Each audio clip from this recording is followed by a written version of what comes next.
Welcome back to the Paranormal State, Washington, and UFO UAP.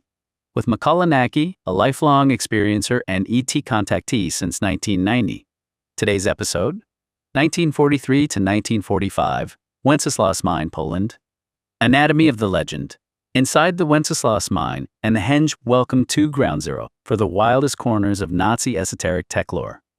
The legendary home of Die Glocke, the bell, tucked away in the delightfully dramatic Owl Mountains of southwestern Poland. If you've ever wondered where modern alternative history buffs go to lose their minds, this is it. During the final gloriously desperate death throes of World War II, this region turned into a bustling hive of clandestine engineering under the Third Reich's most ambitious secret undertaking. Project Riese, giant because nothing says we're totally winning this war like carving an entire subterranean empire out of solid rock. A deep dive into the specific mechanics, geography, and wonderfully unhinged physical claims surrounding the Wenceslaus Mine reveals exactly why this remote spot became the mecca of modern conspiracy mythology. Located near historically known as Ludwigsdorf, right near the Czech border, the Wenceslaus Mine boasted mountainous terrain that was practically custom-built for deep, highly secretive subterranean mischief. As the war brutally turned against Germany, the Nazi SS kicked Project Riese into gear, blasting an immense, perpetually unfinished network of underground complexes, tunnels, and bunkers into the Owl Mountains. While mainstream historians boringly argue over whether Riese was just an underground Führer panic room or a dispersed armaments factory, fringe researchers and local spooky accounts happily insist that certain back alley sections were reserved for deep black-budget sci-fi superweapon research. Let's be honest, a remote mine was the ultimate camouflage. You've got heavy industrial machinery happily masking completely bizarre, massive power draws, total SS lockdown preventing anyone from asking questions, and a tragic forced labor system ensuring absolute operational silence. It's the perfect recipe. Take a damp, heavily guarded hole in the ground, add a total lack of paperwork, and watch generations of UFO researchers turn it into an anti-gravity wonderland. The blueprint of madness, inside the specifications of Die Glocke and the Henge. Where did this glorious piece of sci-fi hardware come from? According to post-war alternative history lore, sparked by Polish investigative journalist Igor Witkowski, who casually claimed he saw top-secret, classified Polish intelligence files in the late 90s, and popularized by British aerospace author Nick Cook in his book, The Hunt for Zero Point. Die Glocke possessed an unearthly, delightfully over-engineered mechanical design that would make Tony Stark sweat. The device was described as a heavy, metallic monolith, roughly 9 to 9.5 feet in diameter and standing between 12 and 15 feet high. Its silhouette looks suspiciously like a giant, grumpy church bell or an inverted urn forged from heavy, dark, cast-like metal. At the heart of its supposed propulsion system were two heavy internal cylinders that spun in opposite directions at absolute warp speed, creating a cosmic vortex designed to casually manipulate gravity and electromagnetic fields because, why not? Powering or cooling this radioactive blender was a mysterious purplish-red metallic liquid code-named Xerum 525, comfortably tucked away in a thick lead-lined thermos. In alternative lore, it's basically compared to comic two-tier substances like red mercury, acting as a theoretical catalyst for extreme universe-shattering energy generation. And if the Wenceslaus Mine was the underground kitchen where they whipped up this cosmic disaster, the bizarre industrial ruin known as the Henge was its wonderfully lethal outdoor testing arena. While mainstream historians and boring post-war industrial architects insist that the Henge is just the remnants of a standard multi-vane industrial cooling tower for a coal-fired power plant, alternative history theorists like Witkowski and Cook firmly argue that its design screams alien technology gone rogue. The structure consists of a circle of towering reinforced concrete pillars, connected by a heavy-duty steel framework and overhead tracks, earning it the delightfully pagan nickname the Henge. Unlike normal 1940s civil architecture, the pillars were stuffed with extraordinarily thick industrial-grade steel mounting brackets and overhead rail systems. Theorists love to point out that a plain old water cooling tower has zero business possessing massive, heavily armored anchor points capable of withstanding multi-ton lateral stress. According to the legend, these beefy structural reinforcements were mandatory because the bell was a complete menace. The henge wasn't built to circulate water. It was an industrial-strength containment gantry designed to desperately chain down a machine that actively tried to tear itself apart or float away into the stratosphere. Let's talk about the sheer, unadulterated workplace hazard of tinkering with anti-gravity in the middle of a world war. According to the lore, the operational physics of Die Glocke explained precisely why the SS couldn't just test this thing safely inside a cozy underground rec room.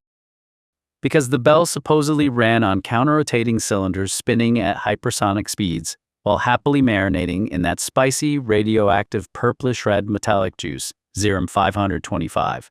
It was believed to crank out radical torsional fields, intense magnetic vortexes, and full-blown anti-gravity effects.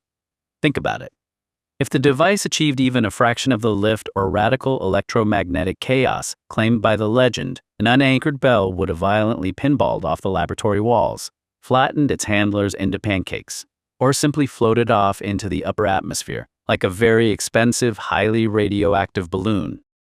Heavy steel cables tied straight to the henge's mounting points were apparently the only thing keeping the multi-ton machine physically pinned to the earth during high-power activations. Because nothing screams precision engineering quite like slapping a dog leash on a cosmic blender. Of course, the operational history of testing this nightmare machine was an absolute disaster class in workplace safety. With the SS frantically racing against both the eastern and western fronts collapsing around them, safety protocols were tossed completely out the window in favor of raw, yo-style data collection. When the bell was powered up inside the henge, witnesses claimed it started with a low, bone-rattling hum before rapidly shifting into an ear-splitting, high-pitched shriek accompanied by an intense, eerie violet and bluish-white glow. In fairness, that auditory and visual profile actually matches classic high-voltage plasma discharges and extreme electromagnetic ionization, meaning if nothing else, the light show was killer. Then there is the biological footprint, which is straight-up horror movie territory. According to leaked intelligence files, early testing zones were completely wiped clean of life. Surrounding pine trees and brush didn't just catch fire. Their cellular structures broke down so catastrophically that the local flora was reduced to a gray, putrid, jelly-like botanical sludge within hours.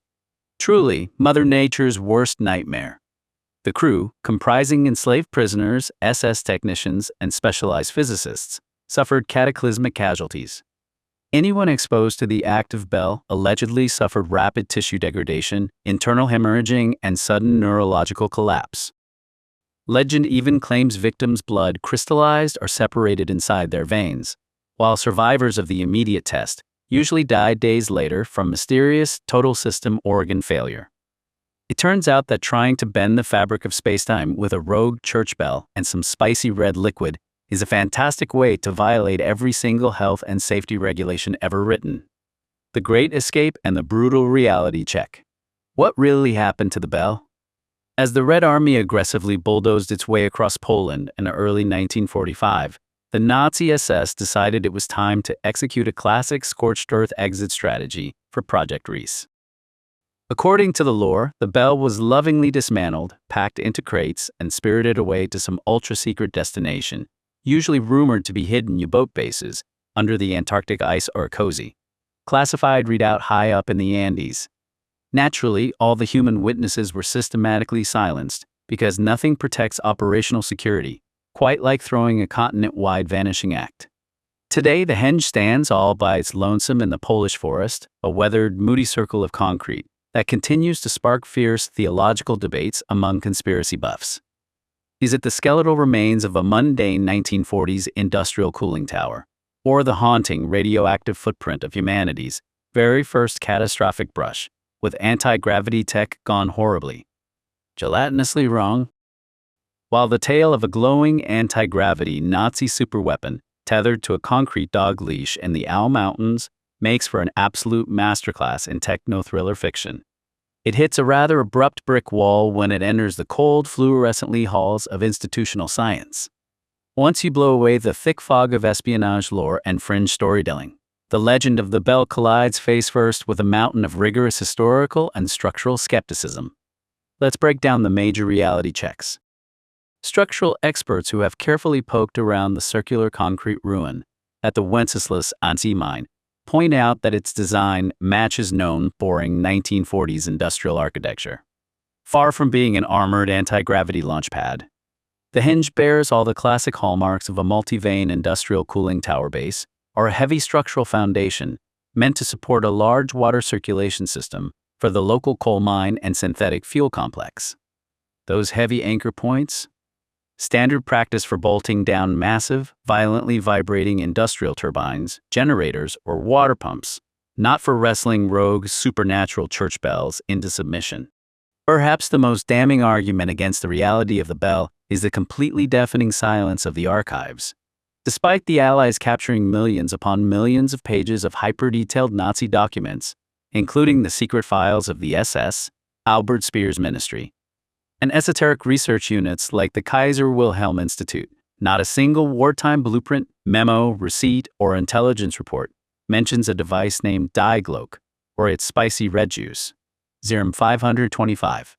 It turns out the master paperwork generators of the Third Reich somehow forgot to write down the blueprints for humanity's first flying saucer. Convenient, right? Skeptics are also quick to point out a tiny chronological hiccup. The entire legend didn't surface during World War II, nor even in the immediate post-war decades when everyone was spilling secrets. Instead, it burst onto the public pop culture scene in the late 1990s, courtesy of Polish journalist Igor Witkowski, who claimed he was shown classified documents by an unnamed intelligence source that have never, ever been independently verified or produced for public inspection. Consequently, historians argue that the whole narrative was likely cobbled together from post-war sci-fi pulp fiction, urban legends, and a profound misunderstanding of boring old industrial plumbing. But hey, where's the fun in a cooling tower when you could have a time-bending, plant-dissolving space bell? Despite the total lack of hard evidence and the unanimous poo why the bell refuses to die, the ultimate sci-fi bridge. Despite getting thoroughly clotheslined by mainstream historians, structural engineers, and common sense, the legend of Die Glocke simply refuses to check out of the hotel. Instead, it occupies a permanent, fiercely stubborn penthouse suite in the heart of modern alternative history. Why won't it die? Because the bell legend acts as the ultimate conceptual bridge for conspiracy buffs everywhere. It brilliantly connects the genuine, terrifying historical darkness of the Third Reich's actual, pants-soilingly real secret weapons programs, like the V-2 rockets and jet aircraft whipped up at Peenemünde, straight into the glossy, high-strangeness mythology of UFOs, anti-gravity propulsion, and interstellar mischief. It's the missing link between a German rocket manual and an alien abduction report. For true believers, the bell represents a magnificent morality tale of hubris and lost technology. The intoxicating idea is that humanity casually brushed against the deep secrets of space-time manipulation decades before NASA even thought about putting a guy in a metal suit, only for the ultimate cosmic cheat code to vanish into the chaotic dumpster fire of a collapsing empire. Whether you view it as a brilliant Cold War sci-fi masterpiece, a cleverly manufactured psychological op, or just the greatest urban legend ever pitched over a pint of beer, the Wenceslaus Mine and Die Glocke remain absolute cultural cornerstones. They serve as a perpetual reminder of a fundamental human truth. Whenever history leaves behind dark, terrifying paranoia and unexplained concrete ruins, our collective imagination will always grab a crowbar, pry open the door, and look for space lasers. To be continued. Watch and listen. Watch the cinematic video trailer. Listen to the full podcast now. Explore the archive Cosmic Awakening Volume 1, 1991, Peru, Journey into the Unknown. Sacred Valley of the Incas. Volume 2, Ascension 2012, The Golden Alchemy. Part 3, The First Contact and the Paranormal State. Join the journey. New episodes drop periodically. Each chapter delivers a tight, hyper-focused 10 to 30-minute exploration into the evolution of ufology, perfect for your daily plunge into decoding hidden messages from outer space, designed to raise awareness and foster human evolution. Subscribe to support your inner development. Thumbs up to help push our channel through the algorithm. Comment below. Share your thoughts on today's episode.